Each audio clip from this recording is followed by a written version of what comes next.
بھائی ایک بہت اہم مسئلہ جو کہ ادھر پاکستان میں بہت زیادہ چل رہا ہے اس وقت گھروں میں، وہ یہ ہے کہ کیا فرماتے ہیں علماء کرام قرآن اور حدیث کی روشنی میں کہ بہو کے ذمے ساس اور سسر کا کھانا پکانا ضروری خدمت نہیں؟ کرنا اصل میں میرے عزیز میرے دوست، کیا بہو پر ساس سسر کی خدمت فرض ہے؟ اور یہ ایک ایسا مسئلہ ہے جو کہ سوشل میڈیا پر بہت تیزی سے بہت بڑے بڑے مفتی اپنی اپنی آراء آپ کی خدمت میں پیش کریں گے، لیکن حقیقت کیا ہے؟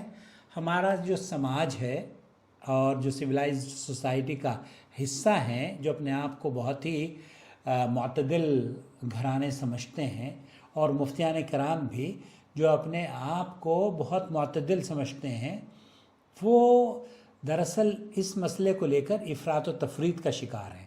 اور افراط و تفریط کا شکار اس لیے ہیں کیونکہ ہم لوگ ڈراموں سے زیادہ متاثر ہیں، فلموں سے زیادہ متاثر ہیں، کہانیوں سے زیادہ متاثر ہیں، اور غیر اسلامی نظریات کا ہم پر خاصا غلبہ ہے۔ ذرا ایک لمحے کے لیے سوچئے، اگر ایک مسلمان کو اسلام کتوں اور بلیوں کے ساتھ رحم اور حسن سلوک کرنے کا حکم دے رہا ہے، تو کیا ایک بہو اپنی ساس سسر کے ساتھ بدتمیزی، نفرت اور بے رخی کا رویہ اختیار کر سکتی ہے؟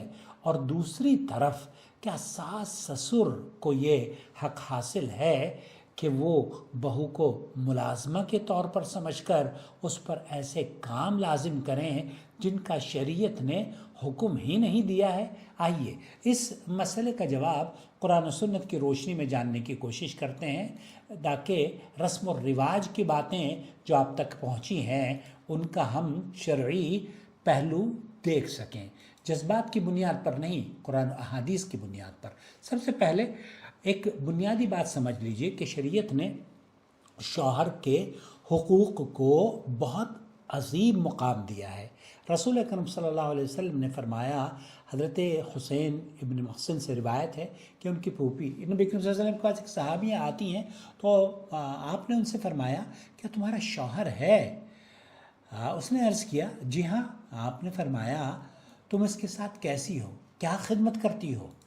اور اس نے کہا میں اپنی پوری کوشش کرتی ہوں اللہ کے رسول، سوائے اس بات کے کہ جس کی مجھ میں طاقت نہ ہو، میں تھک جاتی ہوں، ظاہر ہے عورت ہے تھک جاتی ہوگی۔ تو آپ علیہ السلام نے فرمایا دیکھو اس کے بارے میں اپنا معاملہ درست رکھنا، کیوں؟ کیونکہ وہ تمہاری جنت بھی ہے اور تمہاری جہنم بھی۔ اسے مسند احمد، مستدرک حاکم اور علامہ البانی رحمۃ اللہ علیہ نے اسے حسن قرار دیا ہے۔ اس حدیث سے معلوم یہ ہوا کہ بیوی کے لیے شوہر کی اطاعت اور اس کے جائز حقوق کی ادائیگی انتہائی اہم عبادت ہے، لیکن اس کا ہرگز یہ مطلب نہیں کہ اسلام نے حسن اخلاق کو صرف شوہر تک محدود کر دیا ہو۔ رسول اکرم صلی اللہ علیہ وسلم نے فرمایا لیس منا من لم یرحم صغیرنا ویعقر کبیرنا، وہ شخص ہم میں سے ہے ہی نہیں جو ہمارے چھوٹوں پر رحم نہ کرے، شفقت سے نہ پیش آئے اور بڑوں کی عزت اور توقیر نہ کرے۔ اسے سنن ترمذی نے نقل کیا ہے اور علامہ البانی نے اسے صحیح قرار دیا ہے۔ سوچئے جب ساس اور سسر عمر میں بڑے ہوں تو کیا ان کی عزت، ادب، نرم گفتگو اور اچھے اخلاق کا مطالبہ اس حدیث میں داخل نہیں ہوگا؟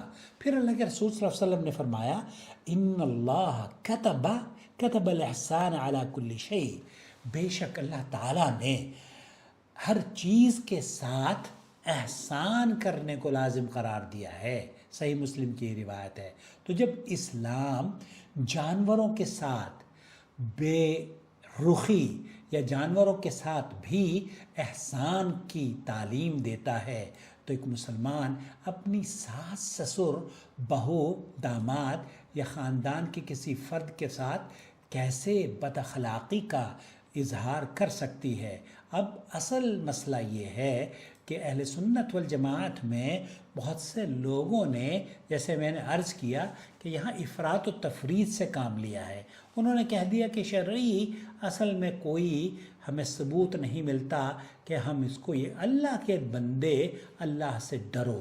علماء اہل سنت کی ایک بڑی تعداد ہے جو اس بات پر متفق ہے کہ ساس سسر کے ساتھ حسن سلوک، ادب، احترام اور خدمت کا رویہ شریعت کے عمومی اصول حسن معاشرت کا حصہ ہے، اور ایک مسلمان عورت کے لیے یہ انتہائی پسندیدہ اور باعث اجر عمل ہے، باعث ثواب کام ہے. اگر بہو محبت، خوش اخلاقی اور رضامندی کے ساتھ ان کی خدمت کرے، ان کی ضروریات کا خیال رکھے اور ان کے ساتھ نرمی کا برتاؤ کرے، تو یہ نہ صرف گھریلو سکون کو قائم رکھے گا بلکہ اللہ تعالیٰ کے ہاں عظیم نیکی بھی ہوگی. اسی طرح ساس سسر پر بھی ضروری ہے کہ وہ اپنی بہو کا احترام کریں، اس کی عزت کریں، اور اسے یہ نہ سمجھیں کہ اپنی بیٹی کو، تو آپ یہ سمجھتے ہیں کہ بیٹی تو زیادہ کام نہ کرے لیکن بہو آپ کی نوکر بن کر آئے، تو یہ بھی درست نہیں ہے. اعتدال بے حد ضروری ہے. فرض اور احسان ایک چیز نہیں ہے، یہ سمجھ لیجئے. ہر وہ کام جو فرض ہو، جو فرض نہ ہو، یہ ضروری نہیں کہ اس کی کوئی اہمیت ہی نہ ہو. آپ یہ سمجھتے ہیں کہ یہ فرض ہوگا تبھی میں کروں گا، تو یہ آپ کی غلط فہمی ہے. بہت سے اعمال فرض نہیں ہوتے لیکن اللہ تعالیٰ کے نزدیک ان کا اجر بہت بڑا ہوتا ہے. ایک آدمی، ایک عورت، وہ کتے کو پانی یا بلی کو پانی پلانے کی وجہ سے ایک کو جنت ملتی ہے، ایک کو جہنم ملتی ہے. اور وہ حدیث جس میں اللہ کے رسول صلی اللہ علیہ وسلم نے اس عورت کو جس نے پانی پلایا اور جس کو پانی نہیں پلایا، وہ جو جنت اور جہنم کی خبر سنائی ہے، وہ ہم سب کے لیے عبرت کا موقع ہے. تو وہ حدیث آپ کے لیے اور ہم سب کے لیے اس میں سبق ہے. اور اس میں اللہ تعالیٰ نے، اللہ کے رسول صلی اللہ علیہ وسلم نے فرمایا کہ ایک کتا کنویں کے گرد چکر لگا رہا تھا، پیاس نے اسے ہلاک ہونے کے قریب کر دیا تھا.